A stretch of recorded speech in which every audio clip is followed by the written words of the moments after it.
Give me 1 second. I'm going to get my whiteboard ready. Can you guys see my whiteboard okay? Yes. Not here. Yeah, Almost. Got it? Okay. So, this is the word that I'd like us to discuss today. Class. This word has several different meanings, myriad meanings. Alex, please can you tell me one meaning? maybe sociological class, like a layer of society, maybe a group of people with certain maybe characteristic. Yeah, social. Wealthy people, rich people, maybe. Absolutely. So thinking about social class, we have different ways of describing a class. So what classes exist, would you say? Middle class, lower class. Yeah, now lower is maybe a little bit old-fashioned, a little bit maybe quote-unquote elitist. So working class, and then the aristocracy we would call upper class. Yeah. So working class, middle class, upper class. Now these definitions, as societal norms change all the time, even today, working class, some people don't like that term because there's an implication that blue collar, white collar. Yeah. Yeah. So, but again, there's this implication that people in white collar jobs, what we don't work, you know. So some people like to say professional class for middle class. So it's very confused. But there are these more outdated terms like you know, the elites, the proletariat, the bourgeois, etc., etc. But they have their own unique meanings, those words, especially in the Russian context. Okay, what's another meaning, please, Maria, of class? Just the room, classroom. Yeah, yeah. So school class, yeah, classroom, like where we have a lesson, online class, absolutely, absolutely. Anything else? Biological class, maybe of animals, maybe does it exist? Like yeah, I would say not only biological, but you know, in any sense, classification. Yeah. So yeah, you can talk about a class of animals, a class of fungi, a class of nouns. Yeah, yeah, yeah. Possible, right? In linguistics as well. Absolutely, yeah. So there's a class of words, a class of morphemes, a class of lexemes, whatever it could be. Not to be confused with case. Case. Nominative, genitive, accusative, dative, instrumental, prepositional. I'm a little bit confused. Ivan родил девчонку, etc., etc. We're both confused, I guess. Do we understand? Падеж. Okay. Oh, it will be case. All right. Okay. From casus in Latin, casus. Okay, what else?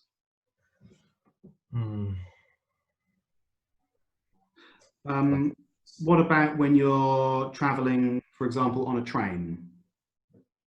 First class, yeah, business class, something like that.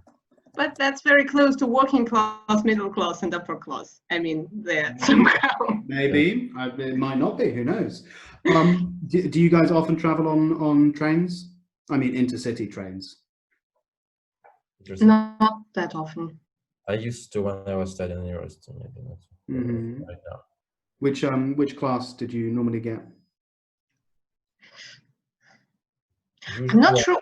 We have a little bit another. It's probably you know that we have these Platzkart. Oh, I'm not sure. You know. It's an English word.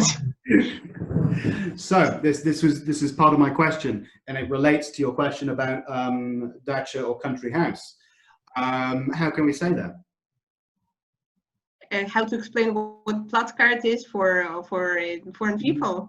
Yeah. So we have the two-person carriage, four-person carriage where we can close the door, and like the open carriage where everybody's communicating. Very, very well put in it. It's a lovely euphemism.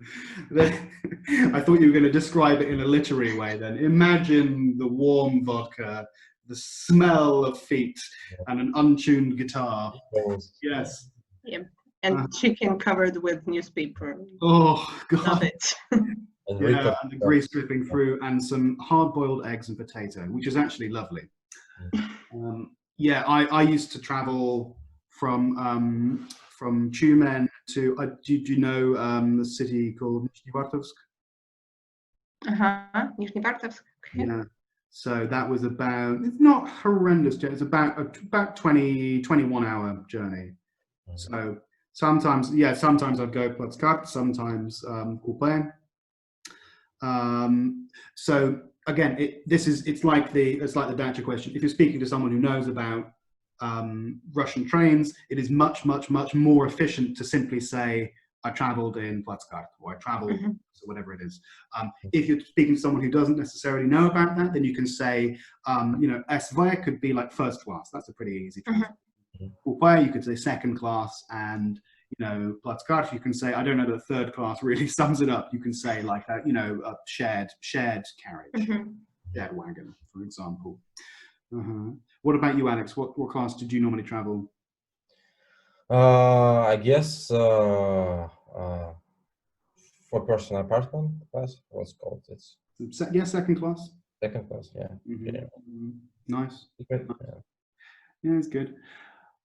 Did you get a lot of? I was trying to save up as much as I can. Sometimes I travel. I guess in winter. I guess it would be maybe.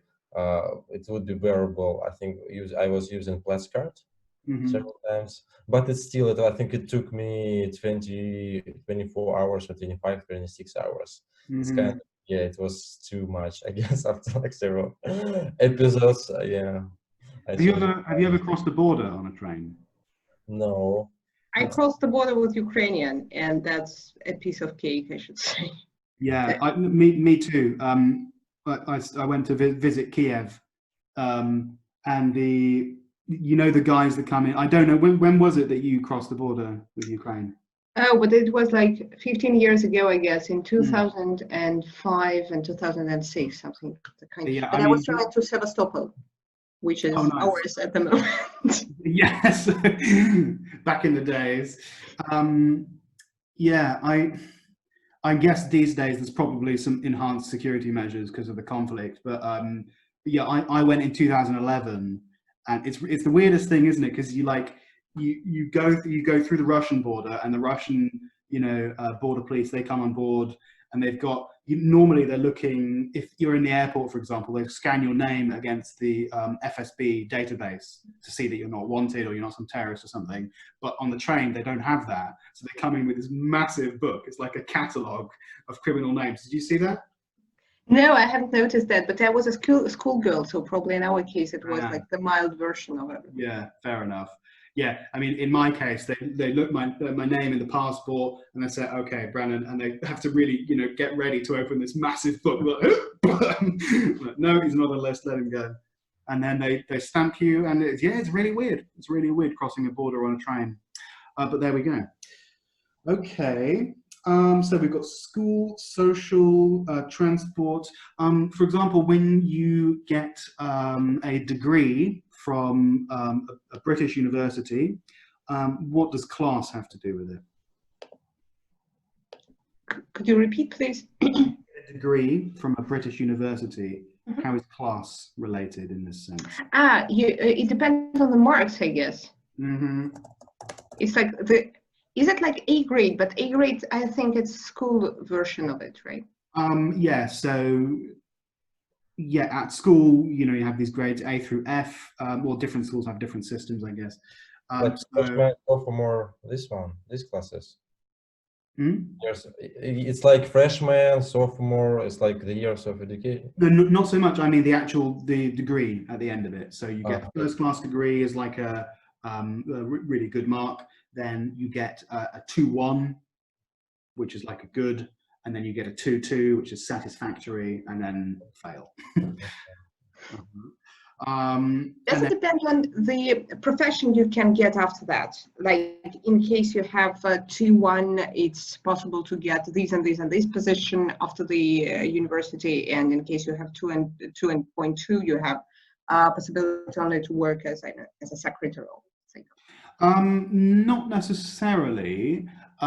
Of course, it's up to the free market, I think. So if there's like a really, really exclusive company, so let's say that I get a degree in computer programming and I want to go and work for Apple, or I want to go and work for Microsoft or Rockstar Games or something like that. Of course, those companies are very, very successful and they recruit only the best people. So it goes without saying they're only going to recruit people with a first-class degree. And so on and so forth. But there's not, as far as I know, there's not some sort of concrete list of professions you can go into or not, depending on your grade. It's just I suppose, yeah, just the free market takes care of it. Okay. So there's also class in maybe a more abstract meaning of the word, which is like style. Style or level of sophistication. So if you see someone who is, and it's not only about like showing off like fancy expensive clothes and status symbols, etc. It's also the way that you behave. So classy, does this word exist? Classy. Classy, yes, yeah. So classy means sophisticated, fashionable, trendy, but not necessarily pretentious. It's a very positive word. And if someone behaves in a very moral way as well, you can say that's class. That's real class, right? So, for example, the typical example, there's this video that's going around the internet at the moment of an athlete who got an attack of cramp at the finish line of a race, and his competitor, instead of overtaking him, he helped him, he picked him up, and he took him over the finish line and let him win. So wow, that's class. That's real. What a guy. Okay. So we are going to focus on the British national obsession, which is this idea here of social class. A famous comedian once said, "Put 3 Englishmen on a desert island and by lunchtime they will have created a class system." We are obsessed with class. We love talking about class. Each nation, in my opinion, has their own national obsession.